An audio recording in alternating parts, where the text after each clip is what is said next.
evaporation rate. Chris Davey, hello. Yeah, that's awesome, Rob. I appreciate that very much. I'll have to work on writing down a quick comeback for that next time you lay that one down. I thought it would be funny. So, anyways, my wife says keep my day job and don't worry about the jokes. So I'll move on for that. So how are you doing out there in Southern California?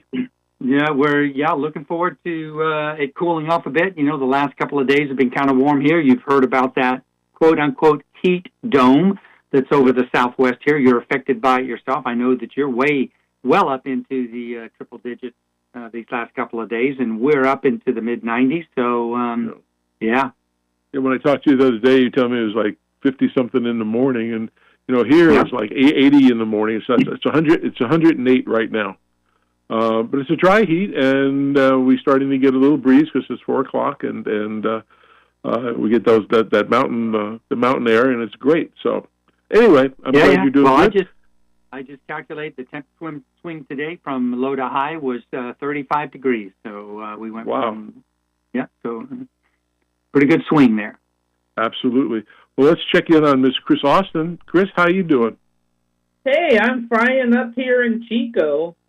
We're at 103 degrees right now, and our air conditioning broke down in our house a little bit. It works a little bit, so we're having some fun, sweating it out up here, But hey, it's I think we all got to kind of get used to it. I think it's going to be the story of the summer.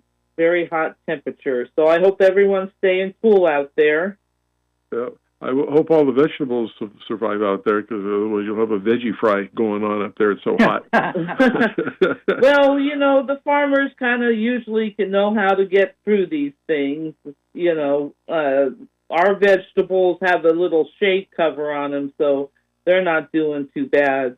The farmers, they know what they're doing. This is not their first rodeo, but yes, it's pretty dang hot out there, no doubt.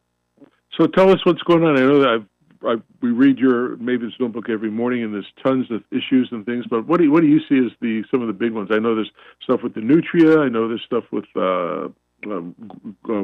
grape growers for wine, and Sykes Reservoir and all kinds of stuff. Give us your skill. I think Sykes Reservoir is the big story of the past few days. It cleared a court challenge. The Sykes Reservoir proponents prepared an environmental impact statement, and then they certified that, and then the environmentalists then came in and sued that the environmental documents were insufficient, which is generally the environmental documents are generally always challenged by the environmentalists. It just sort of comes with the territory, California water. So the judge cleared the case, said the documents were fine, and so Sykes Reservoir has really cleared a major hurdle there. Now the people that had filed the challenge, they say they're undaunted by that, and they're going to continue fighting. They say, their main beef with the environmental documents is they don't consider an alternative that would protect fish and wildlife.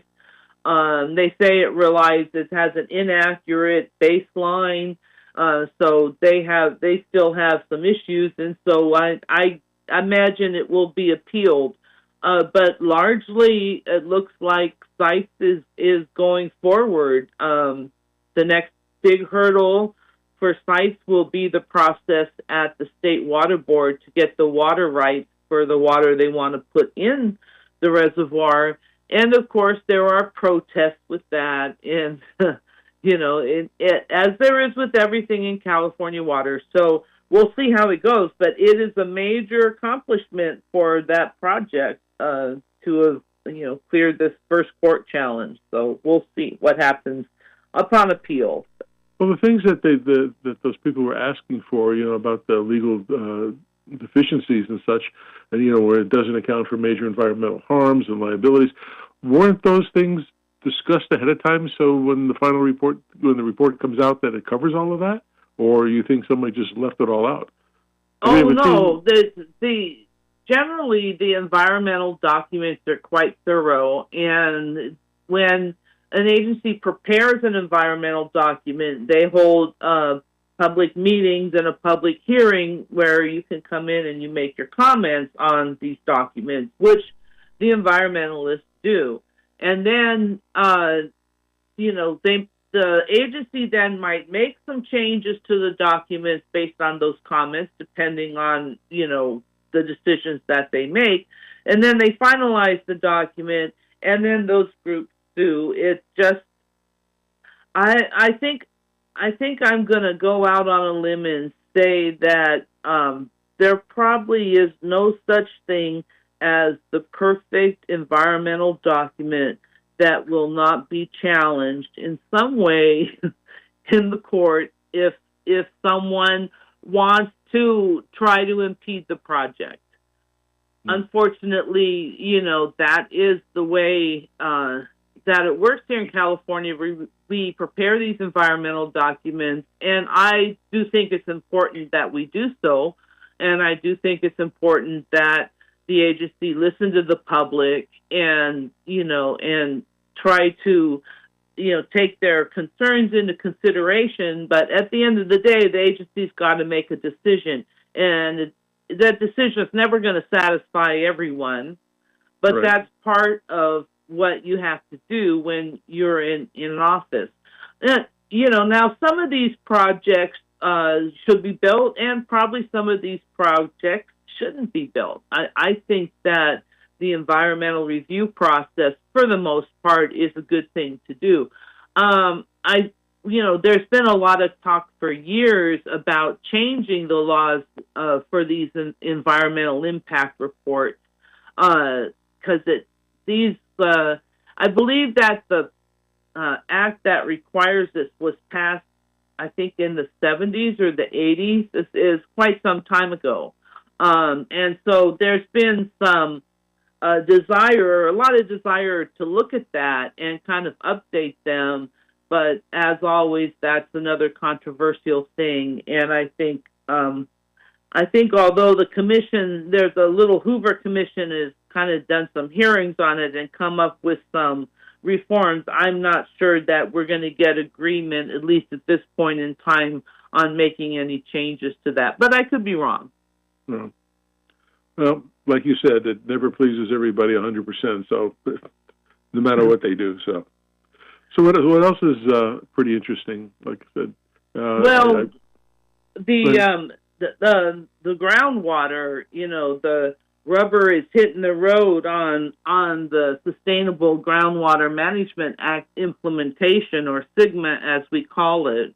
We didn't have groundwater management in California before they passed this law in 2014, took effect on January 1st, 2015, and since that point in time, there's been a number of hurdles that these people of, groundwater pumpers have had to jump over.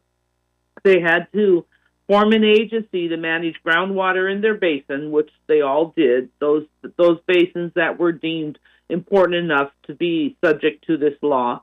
And then they had to develop a plan to manage their basins sustainably, and that's managing basins sustainably is pretty much akin to managing your checking account so that you have money and you don't overdraw. And, you generally want to keep having money in your checking account, and that's kind of what sustainable groundwater management is balancing your ins and outs. And with an eye towards improving conditions in the groundwater basins. So the groundwater basins in the San Joaquin Valley all submitted their plans, and most of them were declared inadequate or incomplete, and so they had 6 months to address that, and so all those basins addressed that. And then I think there were like 18 of them at the time. And then out of that, 6 of those had then declared inadequate, meaning they didn't fix the deficiencies within 6 months, and so they are now subject to interstate intervention. And this is a big thing. This is a big first for California. We've never had to do this. So there's one basin, the basin that was in the worst condition, Tulare Lake Subbasin, is the first one now to go into probation. So they had a hearing. The state water board said, yes, we're putting you on probation. And so now that comes with a lot of fees. So starting on July 1st, they have to start reporting their monthly groundwater pumping or monthly extractions to the state water board, and they have to pay $300 per well plus $20 per acre foot of water.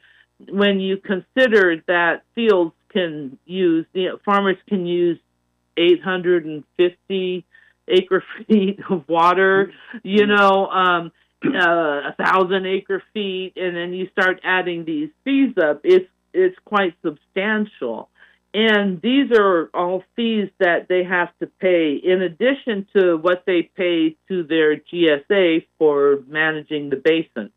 So this is looking to be like a hugely expensive process. And we've also seen, after this decision went down, we're starting now to see GSAs. See, the law gave you an option in your groundwater basin. You could have just one groundwater agency that covers the whole basin, or you could have multiple GSAs, multiple agencies, but they all have to coordinate. Okay, so most of these, a lot of these basins that are on probation are made up of multiple agencies, multiple GSAs. And so what we're starting to see now is GSAs, these multiple GSAs are starting to break up. GSAs are saying, okay, well, we were 3 in one, but now we're all going to go on our own, and we're all going to make up our own plans. And one of the difficult things when you have multiple agencies managing the groundwater basin, as you might imagine, is coordination. And you have to set, thresholds for all sorts of things. One of those being, how low are you going to let your groundwater basin go? And some of these GSAs are willing to let their groundwater basin go much lower than a neighboring GSA. And, these groundwater aquifers, they don't really pay attention to those boundaries. The water just kind of goes where it goes in the groundwater basin. And so, you can't manage it as an isolated unit because it doesn't function like that. So the rubber's hitting the road, and it's we're starting to see these GSAs split up. And these very expensive fees that are about to be levied on these farmers. It's going to be interesting to see how this all plays out, but some very difficult times ahead in the San Joaquin Valley. Wow. Mr. Davey, what tickled your interest this week? Rob, I know in the show notes yesterday I told you that I was going to ask about, all the fish stuff and the algae blooms and the cyanobacteria and all that stuff, Chris. So, hoping to get you ready for that question, but I've changed my mind, and I'll tell you why. Because this morning, when I got the Maven's Notebook list, I read that long article that was, it's not that long, that Jeff Keidlinger did for the Sustainable Silicon Valley presentation. And I got to tell you, for our listeners, right, if anybody wants a quick, succinct, to-the-point history lesson about the history. Easy to read. Easy to read, too. Exactly. Yeah. It's easy to read. It is the place to go. It's absolutely fantastic. And you can tell just by looking at it, Chris, just the things you've been talking about in the last 10, 12 minutes, it draws so many parallels to the beginning of the water history in Southern California or in the state of California. It's even got that little clip of that, whatever that 1930s era film that was done. And if you watch that, it's awesome to watch. It was I was astounded by it. I spent 20 minutes reading that article. So kudos to that, Chris. Yeah, well, yeah, I thought he did a great job. Even though I know all about that stuff, I still listened to it and enjoyed it, just the way that he talked about everything. So, yeah, that's a good read. You want to understand Southern California water issues, that's the best place, that's the best thing to read, definitely. Thank you for that. Yeah, it was terrific. All right, so any news on all the algae blooms that we were reporting just a few weeks ago up in the Bay Area, especially, and other places as well? I haven't really heard of. I'm trying to think the last time I heard of algae blooms. I know that they had some fears that they were going to return in the Bay Area, but I don't think yet that that's happened, because we would have heard about it. I would have heard about it. So, so far, but I mean, we're just getting started here, folks. I cannot believe that, that the algae is done for. It's still around. It will be back. It just hasn't gotten there yet. We'd heard about stuff, as it affects all the the water storage investment programs that are going on, and the extra cleaning that needs to be done, and all the rules around it. And of course, at the end of the day, the effect on the rivers and fish for California. But you're right. I haven't, it's kind of been a 2 or 3 week, top of the ladder for a topic to talk about. And then it kind of just went away, Chris. Yeah, well, sometimes that happens, but I don't think it's gone for long. I think it will. It's going to rear its ugly head. I was surprised that it wasn't. So yeah, I just thought, man, was I missing something, right? I mean, I usually I catch up with the Ag Alert, where a lot of places that gets reported, and I'm going, man, it's just not anywhere to be found. Yeah, so far so good. Yeah, but like I said, I'm sure we'll be talking about it soon. We had some rain. Didn't we have a storm or something go through 2-3 weeks ago? Kind of hard for me to think. I think, that kind of got... The algae tends to come out when it sits in the water for, hangs out in the sun, when water slows, like in low flows, like what happens in summer. So I think that the storm was probably a shot of extra flow that just, as long as that water is flowing by, generally you're not going to get the algae bloom. Yeah. And what's another story that struck as Rob says, struck your fancy, right? And I know, Rob, you mentioned this at the top of when we were doing notes before the show started, wine industry in California. Yeah, turns out grapes, they don't use as much water as almonds, but they can use more depending on where they're at. So the water use is not necessarily straightforward. In some areas, they have to apply water for frost protection, like in the Russian River. So I think I read somewhere in that article 20% of their water use is for frost protection. But, if you're in the Central Valley, you probably don't need that. So, it was an interesting article. The wine industry has really, there's been some questions about the viability of the California wine industry. So we'll have to see. What happens going forward. But yeah, if you're not applying, if you're just looking at, they also pointed out that if you're using drip irrigation, that's different than flood irrigation.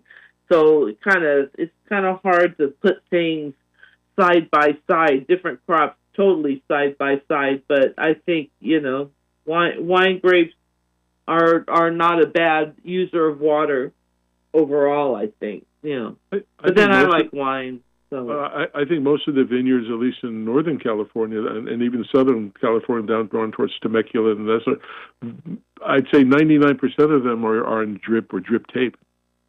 Yeah. For Yeah, that. definitely. So I know. Look, I got to. It's not that I got to believe. I know that farmers are, as we were talking before the show, they're smart.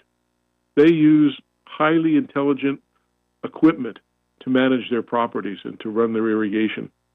Water is probably their most expensive input, and like any business person, you're going to take care of that. You don't have endless bucks for endless water, right? So farmers are business people. We've had several vintners on, and I was talking to Chris Davey. We're trying to schedule a company called Duncan Family Farms. They're in Arizona, California, and they also have a couple places back east. And they're big in organic stuff, and they're a big outfit. And obviously, for all the different crops that they grow, they use water. But I know they have the latest and greatest of technology that they utilize, and some of them I'll call bleeding edge technology that they use.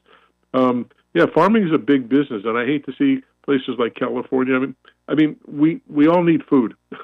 Definitely, and we need wine too. I'm going to stand up for wine. It's got to be the same for we were talking again earlier. Hard liquors, they used to stop advertising hard liquor on TV. Now it's back for the last couple of years. But the biggest thing I see now are all these little hard cider drinks now and things of that sort, and flavored beer and IPA. And we had a brewery out of Chris, baby, if you remember, probably about 4 or 5 years ago, where they were using recycled water.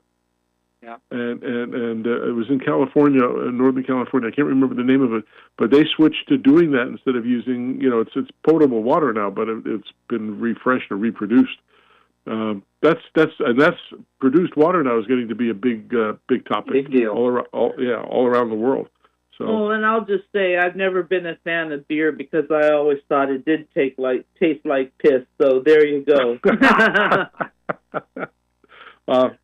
Sorry, beer drinkers. I've never been into beer. I like my White Claw. Well, that's okay. No problem. Well, we're coming up against our commercial break, Miss Austin, and as always, we appreciate you coming on every week and giving us the latest of what's happening around the state. And but for our listeners, please go to www.mavensnotebook.com. Become a subscriber. It's a great way to get your information every single morning. Especially aside from every morning, you have a weekly roundup information, and you have a whole lot of stuff on that website of tools that people can use. Also, you can become a sponsor if you'd like. You can make a small donation for that and keep it going. Again, she's a one-person operation, but she acts like 12 people because I don't know how she gets all the data out every day and attends all these meetings all over the state. So, Chris, thank you very much, and you have a great and cool weekend. I know it's warm where you are in the hundreds, so stay cool if you can, and hope your air conditioning kicks back on, and we will talk to you next week. All right. Good evening, everyone. Have a great week, Chris. All right, we're going to take a little break, and we'll be back with our special featured guest that we have. It's going to be very exciting to talk to, and we'll be back in just a moment after the commercial break, so stick around for Act 2.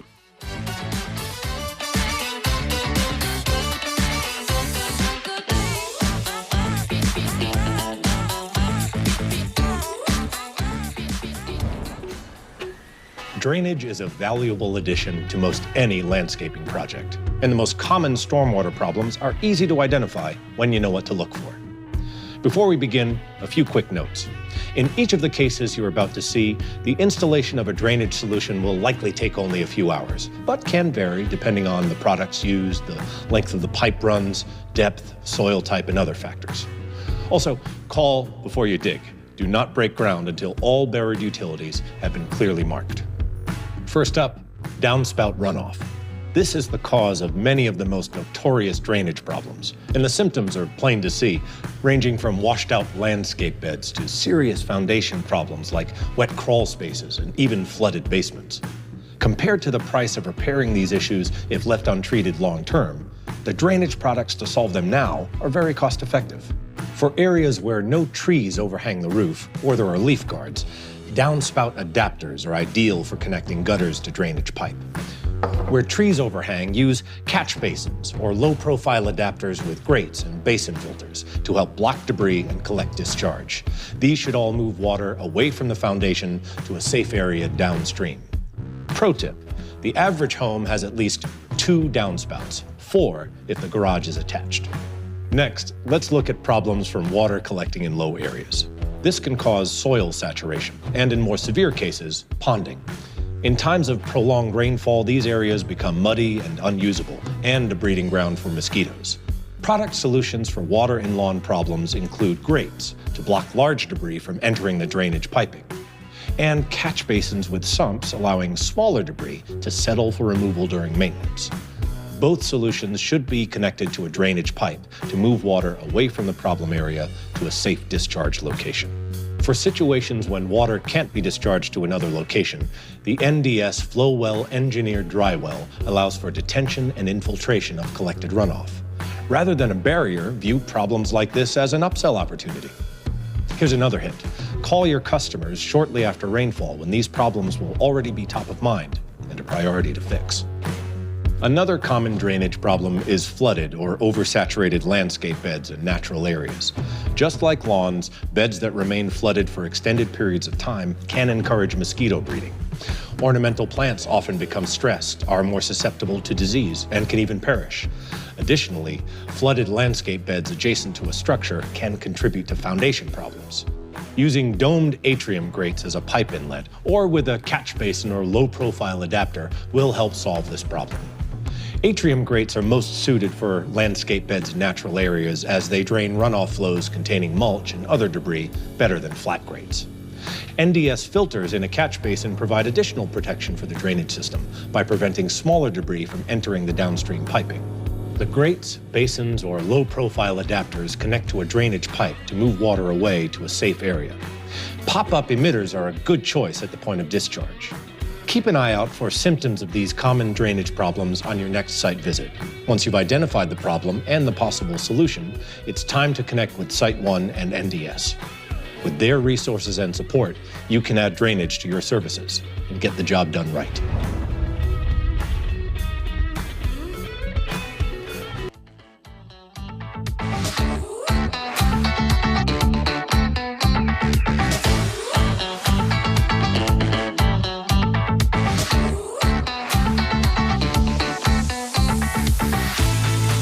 All right, so welcome back to the second half of the Water Zone Show with Rob Starr and Mr. Chris Davey. And we thank Site One for providing that information. Good techie information for contractors and people in our industry who work in that and follow them. And they're one of our great sponsors, and we appreciate that a lot. We're ready. I know Chris has a PSA to do for the Irrigation Association, a little quickie. So, Chris? Yeah, so listen, guys, I mean, we've done this before, Rob. The IA, or the Irrigation Association, under whose auspices our industry is represented, they're holding their 2024 Changing the Landscape Award, right, this month. So contractors out there, any of our listeners that has a contracting business, you do landscaping, you do irrigation, you do lighting, outdoor lighting, your work could be award-winning, right? And you don't know until you enter it. So any of you guys out there, you should submit any recent project that you've done, a project you've done in the last year, and submit that to the Changing Landscape Awards. It's easy to do. You've just got to do it by July 1, so you got a few more weeks to do it. And it's just a great chance for you to get recognition, national recognition for your work. All you have to do is just go to irrigationandlighting.org, all one string, irrigationandlighting.org. Click on the Changing the Landscape Award button and put in your submission. Go do it, guys. Yeah, and it's free, and you get some nice prizes. Yeah. You get some nice prizes and such. All right, thanks, Chris. We have a very special guest that I've known for, probably 18 years. The gentleman's well-versed in the industry, and he's the president and CEO of the Southern California Water Coalition, and his name is Charlie Wilson. Charlie, welcome to the Water Zone. Hey, guys. Thanks for having me. Appreciate the opportunity. You're very welcome, sir. One of the questions I know our audience always likes to know is, what drove you to the water industry? And I don't mean your car. What What directed you to get into the water business? You know, I'm one of those guys that years and years ago, when I started my career, I actually was in public policy. So by nature, I'm a political being and a public communicator. And at one point, I spent about 26 years working in the utility business, the electric utility business. And somewhere along the lines there, somebody convinced me as part of my own personal political career to become involved in water politics. And so I actually spent nearly 20 years as an elected member of a retail water agency in Southern California. So somewhere along the lines, you're not supposed to mix electricity and water. It's a very dangerous thing. But somehow I've become sort of conversant in this world, and that just sort of has evolved. So I like to tell people now I'm really just the public infrastructure geek, right? So if it's water, transportation, telecommunications, that's really the skeletal backbone on which our modern day economy and environment is able to thrive. And so I find that just to be a very good place now to have some expertise, and clearly in California on both the energy and now on the water side, things are moving and changing quite rapidly. So it's a good place to be in public policy. Oh, absolutely. I'm going to let Chris start asking some serious questions instead of that. So, Chris, go ahead. You always put the serious questions on me, Rob, but that's okay, buddy. I can take care of it. Charlie, welcome to the show. How are you? Chris, I'm great. How are you? I'm splendid. Thank you for asking. I appreciate it. So a lot of our listeners kind of will be aware of what the Southern California Water Coalition is. A lot of them won't, Charlie. So why don't you kind of, give us the 30,000-foot view of Southern California Water Coalition? What's you all about? Yeah, absolutely. We're actually celebrating our 40th anniversary this fall. Back in 1984, this group was formed following a statewide ballot proposition to, if this sounds familiar, guys, just chime in, fix, modernize the Sacramento Delta. It's only taken us 40 years, and we're still grinding. But it was out of a statewide ballot initiative where Southern Californians were identified of not really understanding where their water came from and how important it was to their future. And so some very smart people well before me put this group together. And today, sort of 40 years later, we are a little over 200 members geographically from Kern County to the north to the Mexican border and out to the state line. And within that geographic sphere, it's really a broad-based, the broadest-based coalition around water issues in the state, if not the western United States. And by that, I mean we have members that are cities and counties, obviously water agencies because it deals with water, but we also have business, industry, labor. We have social justice organizations. We have, as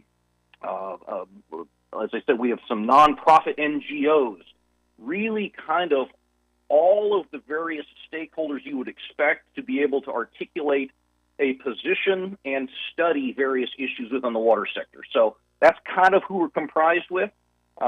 And as I say, we're a 501c3 nonprofit, so we're an education nonprofit, but I like to say we educate to advocate, because if people understand the issue, they will advocate in their own self-interest, and that's a good thing in a democracy.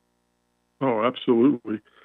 So where do you see as the biggest water challenge facing Southern California? Well, Southern California isn't, as I have discovered over the last couple of years, as we've reached out even beyond Southern California. Right. The issues in California are really very much the same. It's, climate change is there, right? We don't argue about, what's driving it, and we don't kind of get into what's driving it, but the fact that snowpack is being reduced, so our slow annualized snow melt is changing, which means we get more intense storms, heavier rains, shorter periods of time, and that, as a result, fundamentally changes how then you will manage the state's very integrated and very complex water system, where you get today a majority of your water still falls in the northern end of the state, east of the Sacramento Valley up in the Sierras.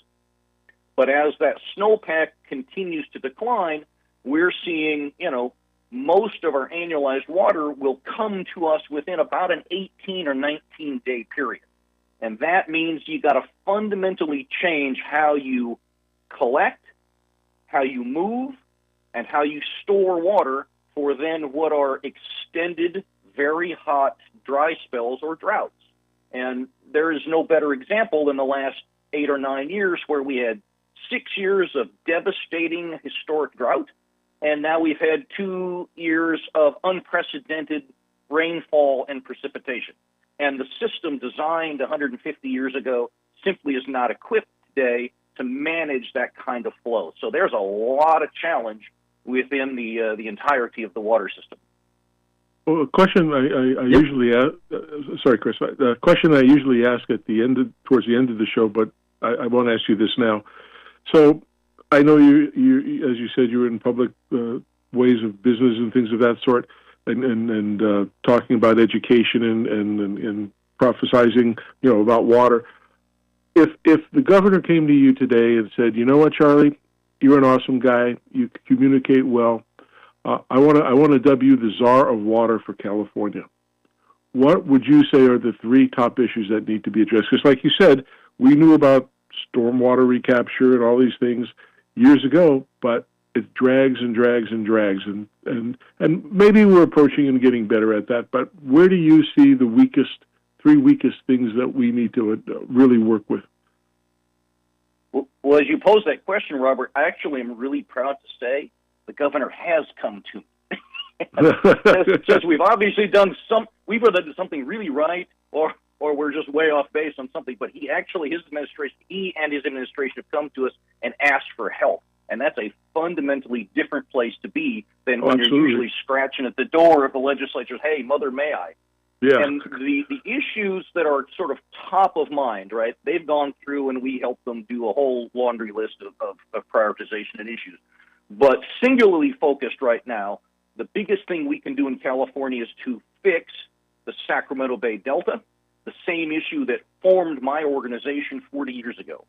It has been through multiple different iterations, lots of science, lots of reports, lots of consternation, a whole boatload of politics. But the bottom line to the integration of the State Water Project designed and built in this state by some giants before us is to fix and modernize the Sacramento Delta and the way we convey water around the Delta. It will salt out, okay? It is going to salt out. Sea level rise, earthquake, something's going to happen. It's going to salt out. And that removes 30% of the volume of fresh water that the state thrives on. And that means the Central Valley, and it means Southern California. That has to be fixed. And this governor, uncharacteristically for some, right, you would think on a philosophical level, has made that the forefront of his water policy, and he is all in getting the Sacramento Delta fixed with the Delta Conveyance and State Water Project. So that's number one.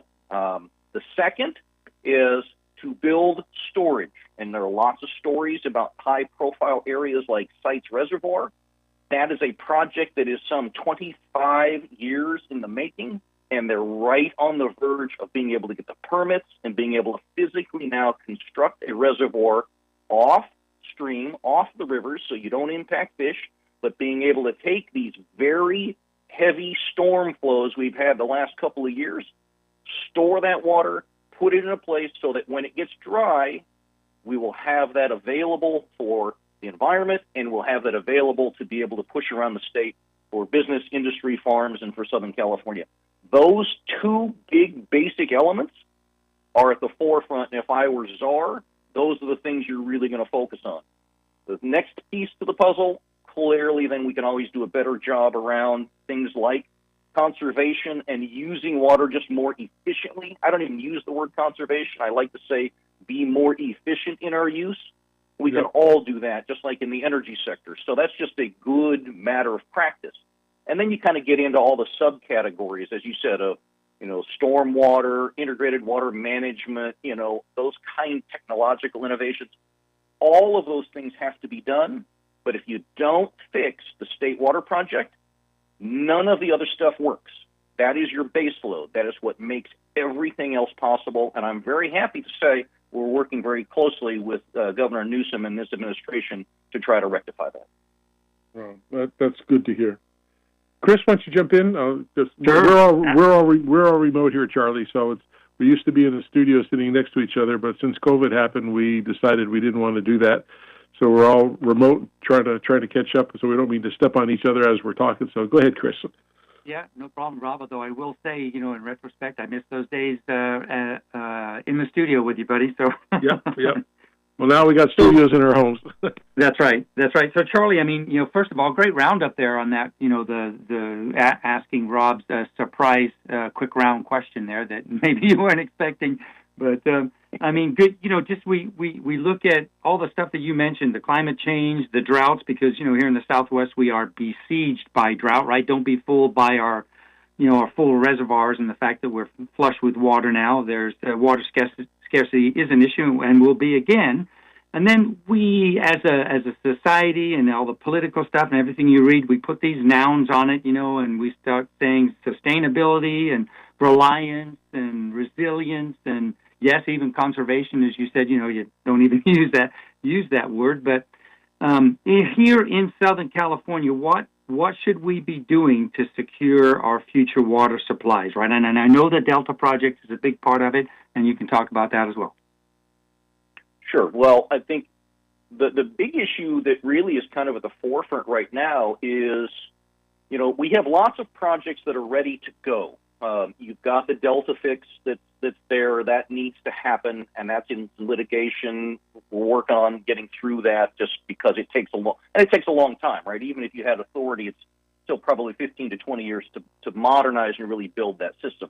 In the meantime, there are these opportunities in things like recycled water, and the Metropolitan Water District, as an example, is looking at for them, a huge, like the largest recycled water project in the world in Carson.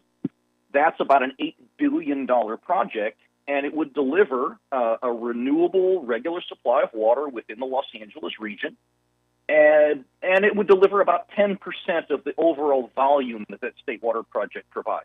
Again, it's a nice, reliable source. It's locally sourced, but it's $8 billion. That's a lot of money. You've got other areas where the state, quite frankly, has not invested in the kinds of fully integrated systems like the energy system and in all of its transformation.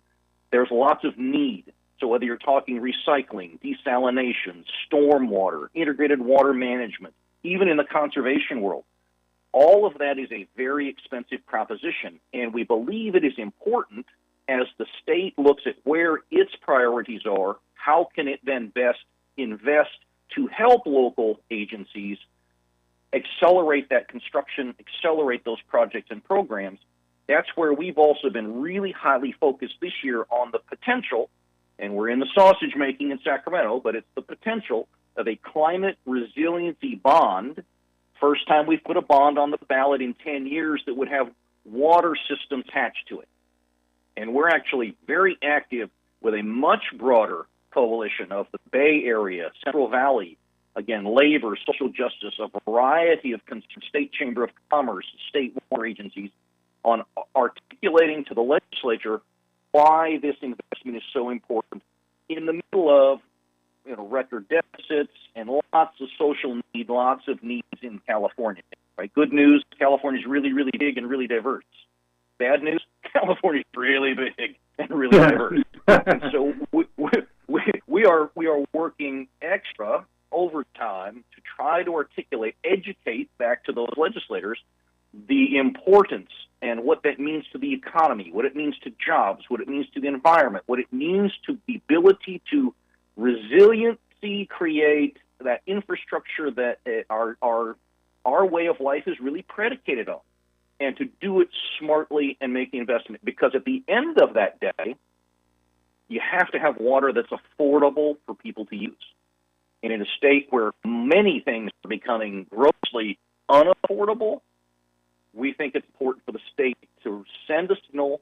And climate, water systems are critical to the climate, and it's appropriate to spend money in a climate resiliency bond So we're actually making the case that whatever package they put together, 2/3 of that money should be put to water system development, not what we maybe historically have done of sort of offsetting budget deficits with program costs and those kinds of things, but hard, long-term investments which are appropriate, we think, for state investment in a bond-type proposal.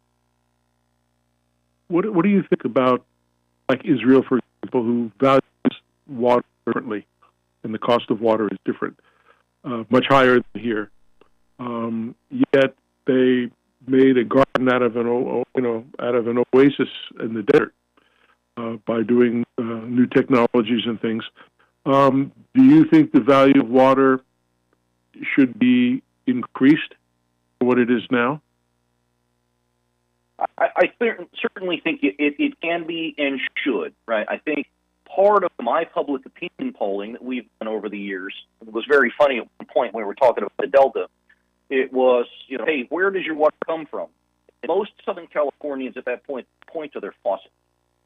And when I then asked the follow-up question, it's, but do you then know where the Delta is? Where's the Sacramento Delta? And they said, well, yeah, that's my Delta faucet right there in the sink. And that told us that, we've done such a good job in Southern California about building the fifth largest economy in the world that we have done so good a job that people don't have a full appreciation of what it takes to deliver fresh water to their homes, fresh water to their businesses, fresh water to their farms, what it means to their produce, their food source, all of those things. And so part of the heavy lift here is to be able to educate the value proposition of water. What does it mean? And then how does that translate to your lifestyle? That's a heavy lift that I don't think any of us have all of the resources to do. And that's why it's going to take sort of that big family tent kind of conversation, always blended into what we're talking about.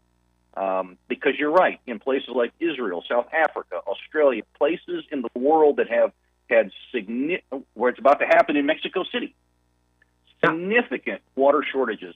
And we're not just talking about, the lights went out today. We're not talking about, a strain or the cost is high. You're talking about civil unrest. You're talking about, within 1 week, you're talking about people armed on the streets looking to do whatever they have to do to stay alive. You're not talking about just soft, hey, wouldn't that be nice? So it's a serious subject, but it's a serious subject we've done such a good job historically on. So long as I turned my tap on, water always came out, and it was clean. Just like I'd flip the light switch, and my energy always came. We built California with energy and water abundant and near free, and that will not remain. We have got to make the transition, and it's a painful, slow process. It's one we all need to engage in. Charlie, you point that out. Go ahead, Chris. Yeah, I was just going to say, Rob, Charlie, you point that out so well because we're kind of living here in Southern California and kind of fat, done, happy, if you will. We know our standard sources of water. And you ask somebody, right? They'll say my water agency, but our water is surface or groundwater. I just find what you just said close to the UN's Sustainable Development Goals, which just came up, right? And looking at alternate sources of water and what you're talking about. Produced water, desal, all kinds of different things that are out there. Do you have a viewpoint on what is probable for, the Western U.S. with all those kind of, the sources of water we don't normally think about? All the above. Absolutely Good. All the above. Brackish desalination, I've seen some really cool technology in ocean desalination that sort of mitigates a lot of the current objection to fish intakes and that kind of stuff. But clearly, ocean desalination would be part of it, particularly as you have changes on the Colorado River, right? We didn't talk about that, and that's been shut off, predominantly Southern California. If you shut that off and you shut off the State Water Project, that is 60% of the volume of water that is used in Southern California. You do not survive without alternatives. So all the above will need to be implemented. The question is, how do you finance it? How do you get it constructed? And how do you make it affordable then for those who are here to take advantage? Well, there's problems they have going back years in Jackson, Mississippi. sure you heard of all the issues they've had there.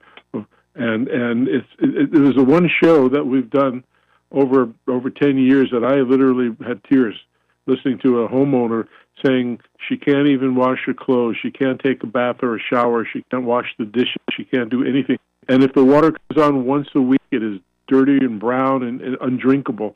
And the city says, well, you'll have to find a way to finance it because your location is too far away from the processing plant. And you figure, Jackson... That's it. And, no, go ahead. Yeah, well, you're touching on that. That's the other thing, even when we have the severe droughts. You get into water quality, right? And the state starts regulating all forms of different chemicals and whatnot because somebody can detect it, somebody then wants to regulate it. And that increases the cost of those, so you get into all those discussions as well. What's enough to support and maintain public health? And when do you cross the line, and how do you then start making water unaffordable? So it doesn't matter whether you have a source or not. If you can't afford to treat it and to deliver it as fresh drinking water, it's all for naught. So there is no single silver bullet, and everything is like a very tightly woven tapestry that if you start pulling at strings, it comes apart pretty quickly.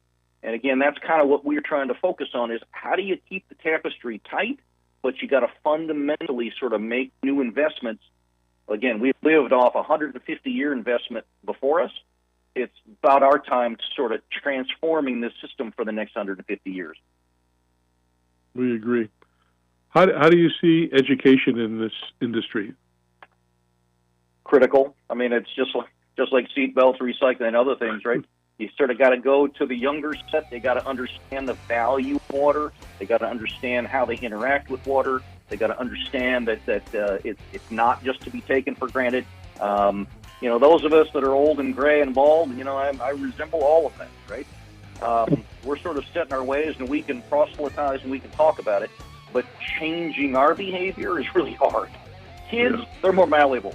They have a better ability to adapt, and then they'll teach their parents, right? It's great when it comes up the other direction. So we're really involved in all of those tools, social media, videos, education of all types of shapes and varieties.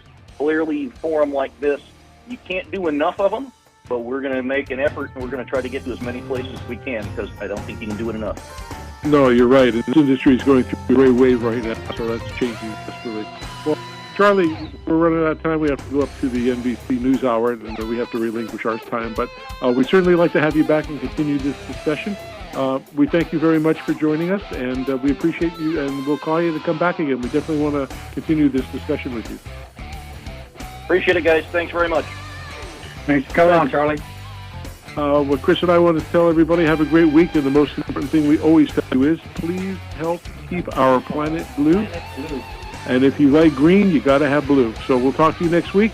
Have a nice, cool weekend if you can. Go swimming, take a cold shower, do whatever you got to do, but stay hydrated. Catch you later.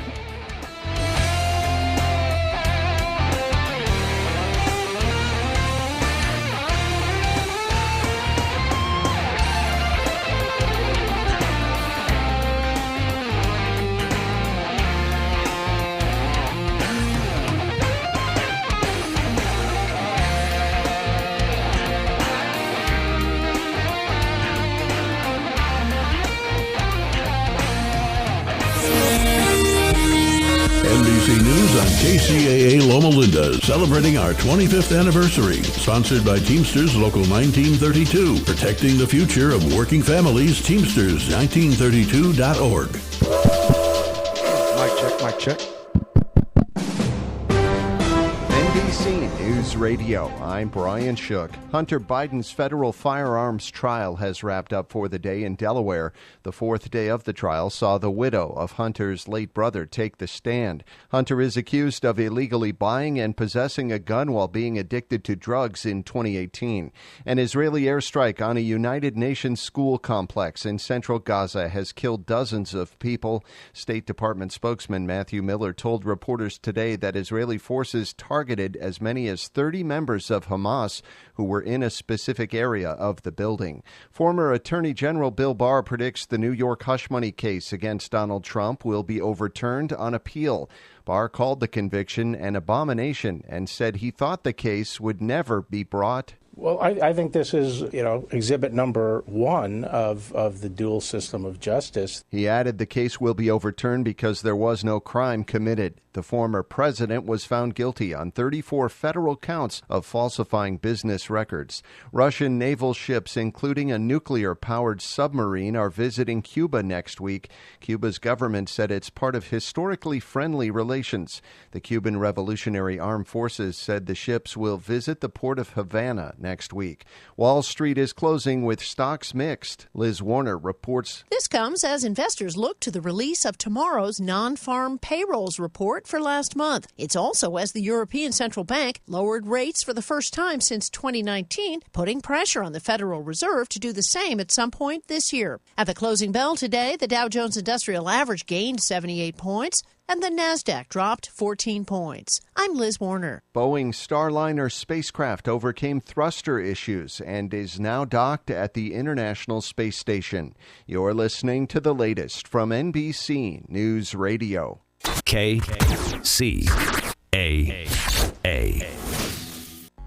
Located in the heart of San Bernardino, California, the Teamsters Local 1932 Training Center is designed to train workers for high-demand, good-paying jobs in various industries throughout the Inland Empire.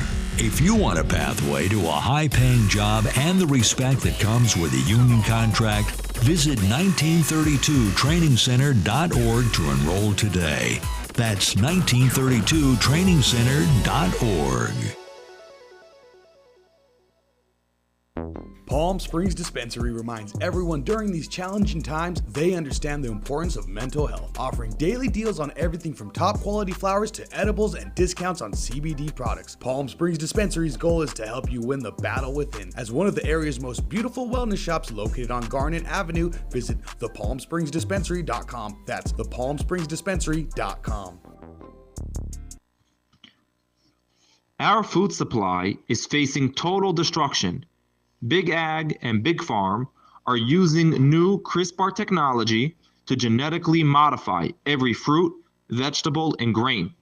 It's so bad that the FDA just approved the first GMO cow for human consumption. At Joseph's Organic Bakery, we never use GMO hybridized flour. We bake like 1,000 years ago. We only use non-GMO ancient grains that we grind ourselves, never commercial flour. Proper bread is medicine. To learn how our bread can transform your health, give us a call at 954-541-4062 or visit our website at veganbakerymiami.com. That's 954-541-4062.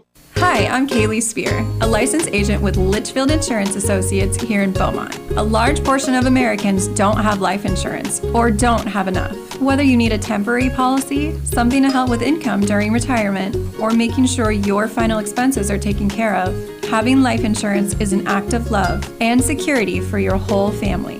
Having a local trusted agent makes navigating through the sometimes complex world of life insurance so much easier.